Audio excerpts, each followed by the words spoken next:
Cooker and two teenagers, and then they took over the whole city and shut it down. And to me, that looked a whole lot like martial law. Yeah. Oh, God, I can't believe. See, this is why I didn't want to give this talk, because I knew that we'd have this conversation. And now it's on the record. All right. Let me take a step back. We have to deal with it. Let me take a step back and a deep breath, because this is a very painful thing to talk about. So all over the world, we know, it's well established, the State Department and intelligence agencies engage in theater, and it's what they do, it's spycraft, to create spectacles and events that people may not realize are spectacles and events, but that, well, like the overthrow of Mossadegh in the 50s in Iran. They'll funnel money to protesters, they'll, fly people in to infiltrate protesters, they'll create fake newspapers, and so on. So we know that this happens in countries around the world. I believe that a law has been passed in the United States, I think it's part of the Defense Authorization Act, I need to confirm this, that, now makes it legal to propagandize American citizens. Do we know about that? Yeah, it's true. And is it in the NDAA or is it in something else? Do we know? It's a separate bill. It's a separate bill. And it's been passed. It's now law?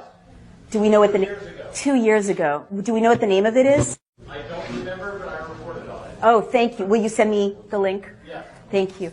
So what this means is, and as a journalist to say these words, I can't tell you with what a heavy heart I say them, but we've entered an era in which it is not crazy to assess news events to see if they're real or not real.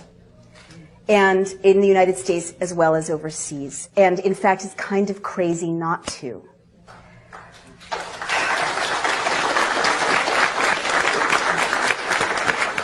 Now, there's so much hype about what I just said, and so I want to be very clear about it so it can't be taken out of context.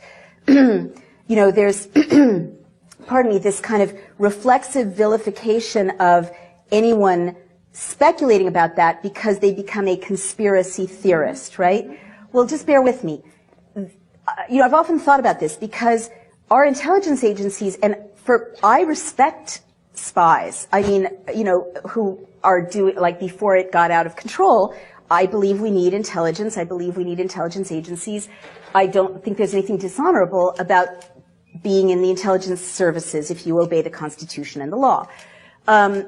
But all over the world, our intelligence services are engaged in conspiring to create outcomes. That's their job. That's how they're successful.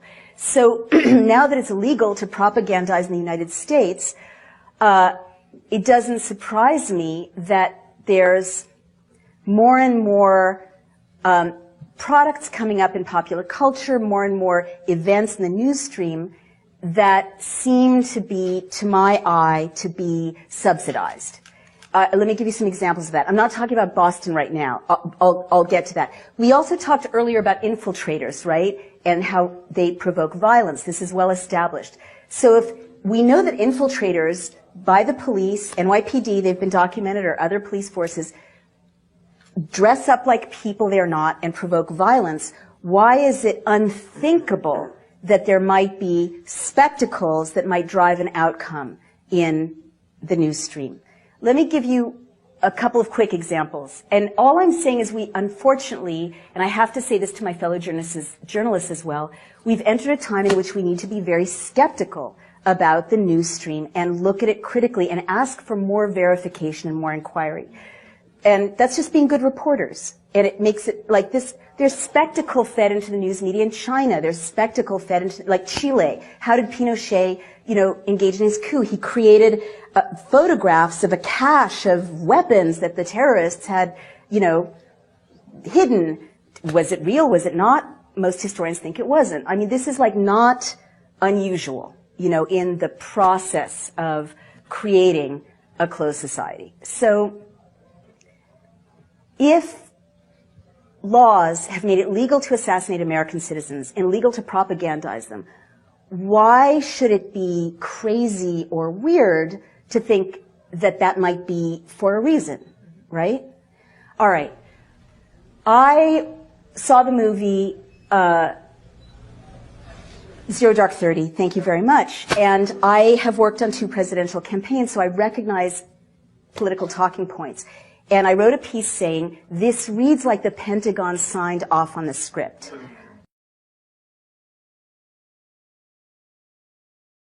Because there were like chunks of political talking points identifiable to anyone who's worked in Washington, right? And you don't come up with those if you're a writer writing a screenplay. And everyone was very upset. It was very controversial and scandalous. But in fact, belatedly, a news story came out saying that in fact the Pentagon had, I think, subsidized some of it, but had certainly consulted directly on the script. And I see more and more TV shows about the CIA and more TV shows about spies and gigantic blockbusters in which surveillance is normalized and gigantic blockbusters in which people are tortured to get them to talk in a way that might exonerate people who actually tortured people to get them to talk in Guantanamo. And there's all this money being pumped into these unaccountable, terrorism fighting things. And now there's no law preventing that money from going through front organizations right into popular culture. So that's of interest to me.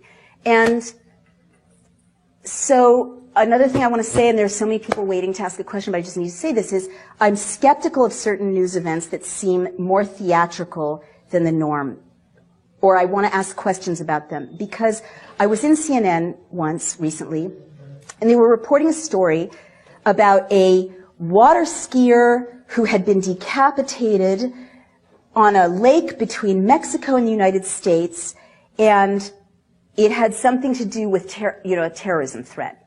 Right? And I was like, decapitated water skier. Sometimes you hear these things and it's like so novelistic. You're like, real life doesn't work that way. Like, these are so novelistic. Someone's coming up with it to make it stick in the popular imagination. Or it just makes you think, well, I'd like to document that. I'm a reporter. What's the source? And it kept being just this one guy, Judge Arpajo in Texas. I may be mispronouncing his name. He's a very, yes. He was the source, he was the source, he was the source. And I have this wonderful Facebook community all over the world. And I went on Facebook and I'm like, Mexican Facebook community, is there any reporting about a beheaded water skier in this lake, in this place in Mexico? And they're like, no, what are you talking about? There's nothing like that. Doesn't exist. So I turned to the CNN producer and said, do you have a second source for this story? And it was all over the news, all over the news, all over the news. And they're like, and they checked and it's like, nope, just this guy, Judge, whatever. And I'm like, well, can you find a second source? And they were blushing and embarrassed, and they looked and they confessed that they didn't have a second source, which if you know what journalism is, you're supposed to confirm it with 2 sources. So ever since that experience, CNN is running with this. No one's verifying it. Journalists aren't in a position to follow up on anything anymore because budgets are slashed and there's no investigative reporting. All this nonsense can enter the media stream for purposes that have to do with advancing agendas because no one's checking. That's all I want to say.